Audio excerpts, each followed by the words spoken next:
नमस्कार दोस्तों। Supreme court ने मोदी सरकार और गोदी मीडिया को नफरती डिबेट्स और जहरीले भाषणों के लिए कड़ी फटकार लगाई है। बकौल सुप्रीम कोर्ट, यह हमारा फर्ज है कि समाज के अंदर नफरत को खत्म करें, नफरती भाषणों को खत्म करें, नफरती न्यूज डिबेट्स पर खत्म करें। मोदी सरकार हमारा साथ क्यों नहीं दे रही है? मोदी सरकार को खुल के सामने आना चाहिए, मगर वो हमारा साथ नहीं दे रही है, ऐसा सुप्रीम कोर्ट का कहना है। यही नहीं दोस्तों, सुप्रीम कोर्ट ने गोदी मीडिया के एंकर्स को धीमा जहर बताया। दोस्तों, आपके सामने एनडीटीवी की खबर, जिसमें सुप्रीम कोर्ट क्या कह रहा है, मैं आपको पढ़ के सुनाना चाहता हूं। सुप्रीम कोर्ट ने कहा है कि जो एंकर होता है टीवी डिबेट के अंदर, उसका रोल बहुत अहम होता है। उसका यह फर्ज होता है कि जब भी कोई नफरती बात एक टीवी डिबेट में कहे तो उस पर तुरंत अंकुश डाला जाए, मगर ऐसा नहीं हो रहा है। सुप्रीम कोर्ट ने आगे यह भी कहा कि इस देश में प्रेस की आजादी बहुत जरूरी है, मगर उस पर कुछ शर्तें, कुछ लगाम भी लगाई जानी चाहिए। यही नहीं, उन्होंने कहा कि जिस तरह के नफरती भाषण दरअसल टीवी न्यूज चैनल्स पर दिखाए जाते हैं, जिस तरह के नफरती डिबेट्स होते हैं ना दोस्तों, उनमें कई परतें होती हैं और वो परतों के अंदर इस तरह की भूल भुलैया होती है कि आप उन नफरती डिबेट्स को देखने पर मजबूर हो जाते हैं। इस तरह के नफरती डिबेट्स देखने की मानो आपको लत पड़ जाती है। सुप्रीम कोर्ट ने इन तल्ख तेवरों का इस्तेमाल किया और सबसे बड़ी फटकार उन्होंने मोदी सरकार को लगाई है। उन्होंने कहा है कि सरकार को हमारे इस बात का विरोध नहीं करना चाहिए, उन्हें हमारा साथ देना चाहिए। क्या यह एक छोटा मुद्दा है? जी हां, सुप्रीम कोर्ट ने यही कहा है दोस्तों मोदी सरकार को। क्या यह एक छोटा मुद्दा है? बड़ा प्रश्न है दोस्तों। हो क्या रहा है?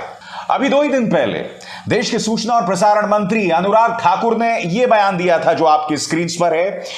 यदि आप ऐसे मेहमानों को न्यूज चैनलों पर आमंत्रित करेंगे जो ध्रुवीकरण करते हैं, पोलराइजेशन करते हैं, आपस में बांटते हैं, जो झूठी खबरें फैलाते हैं, जो जोर जोर से चिल्लाते हैं, तो इससे आपके चैनल की विश्वसनीयता खत्म होगी। अनुराग ठाकुर ने पत्रकारों से कहा कि पत्रकारों का काम है कि वो खबरों को रिपोर्ट बिना किसी तोड़ मोड़ के करे, भले ही उनका प्रतिस्पर्धी फेक न्यूज फैला रहा हो। आज सबसे पहले तो मैं मीलॉर्ड से, यानी कि सुप्रीम कोर्ट के जज का धन्यवाद देना चाहूंगा। अब इस मामले की अगली सुनवाई जो है वो 23 तारीख को है, मगर मैं ये देखना चाहूंगा दोस्तों कि सुप्रीम कोर्ट के अंतिम आदेश में दरअसल क्या होता है। क्योंकि देखिए, होता क्या है कि सुप्रीम कोर्ट बहुत बड़ी बड़ी बातें कह देता है, मगर आदेश में, अपने जो अंतिम आदेश में वैसी बातें नहीं आती।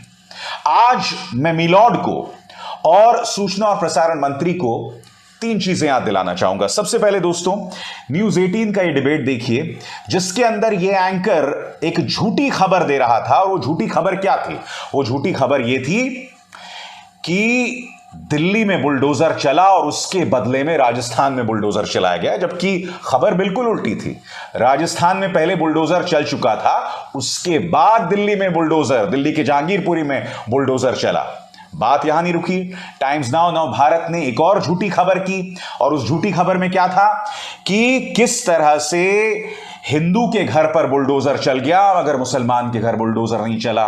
फिर आपको याद होगा, टाइम्स नाउ नव भारत में ही नुपुर शर्मा ने मुसलमानों के धर्मगुरु के बारे में, हजरत साहब के बारे में एक निहायत ही आपत्तिजनक बात कही थी। उन्होंने ये बात कह भी दी थी जिसको लेकर भारत की नाक अंतर्राष्ट्रीय तौर पर कटी। बीजेपी को उन्हें पार्टी से बाहर निकालना पड़ा। मगर जिस न्यूज चैनल में नुपुर शर्मा यह नफरती बयान दे रही थी, उस न्यूज चैनल ने नुपुर शर्मा पर कोई लगाम नहीं लगाया। लगाम लगाती भी कैसे? क्योंकि इन तमाम न्यूज चैनल्स पर दोस्तों टीआरपी के लिए, भारतीय जनता पार्टी की राजनीति की सेवा करने के लिए इसी तरह के जहरीले कार्यक्रम चलते हैं। मीलॉर्ड, आपने आज जाकर यह बात कही है, मगर मैं आपको बतलाना चाहूंगा कि पिछले 8 सालों से इन न्यूज चैनल्स पर चल क्या रहा है। इन्होंने हमारे समाज को दंगे के मुहाने पर लाकर रख दिया है। मैं आपके सामने इन न्यूज चैनल्स के शो रखना चाहता हूं, एक एक करके देखिएगा कि किस तरह के जहर ये लोग हमारे बच्चों के नसों में भर रहे हैं। सबसे पहले, जन्मभूमि हमारी, राम हमारे, मस्जिद वाले कहां से पधारे। यह जो डिबेट किया गया था दोस्तों, राम मंदिर पर फैसले से पहले किया गया था, मगर कितना भड़काऊ है कि जन्मभूमि हमारी, राम हमारे, मस्जिद वाले कहां से पधारे। और यह डिबेट हुआ था देश का सबसे ज्यादा जो देखे जाने वाला न्यूज चैनल है आज तक। फिर इसे देखिए, तिहाड़ नरेश ये इस कार्यक्रम में बता रहा था कि जिहाद कितने प्रकार के होते हैं, कट्टर जिहाद, वैचारिक जिहाद, फिल्म जिहाद, आर्थिक जिहाद। और सबसे बड़ी बात यह है कि इसने अपना पूरा कार्यक्रम व्हाट्सएप पर जो फॉरवर्ड किया जाता है ना, अनाप शनाप झूठ, उस आधार पर तिहाड़ नरेश ने अपना पूरा यह शो बना दिया था। मैं तिहाड़ शब्द का इस्तेमाल इसलिए कर रहा हूं क्योंकि आप जानते हैं कि यह व्यक्ति जो है कथित वसूली के लिए करीब 21 दिनों तक तिहाड़ जेल में रहा था। मगर बात सिर्फ इन 2 शोज की नहीं है दोस्तों, एक एक करके मिसाल आपके सामने आने वाली है कि हमारे न्यूज चैनल्स किस तरह का जहर परोसते हैं। मिसाल देखिए, जो राम मंदिर बनाएगा वो बुरा हिंदू कहलाएगा। राम मंदिर पर मौलाना प्लान, मानेंगे मुसलमान। मंदिर मस्जिद पर संग्राम, क्या होगा अंजाम। आगे देखिए, अब आरती में हिजाब, कट्टरता भारत छोड़ो, हिंदू समाज के खिलाफ जहर बोल, किसने उगला जहर। अब आगे देखिए, सबसे भड़काऊ शो, मुस्लिम मुक्त भारत चाहती है बीजेपी।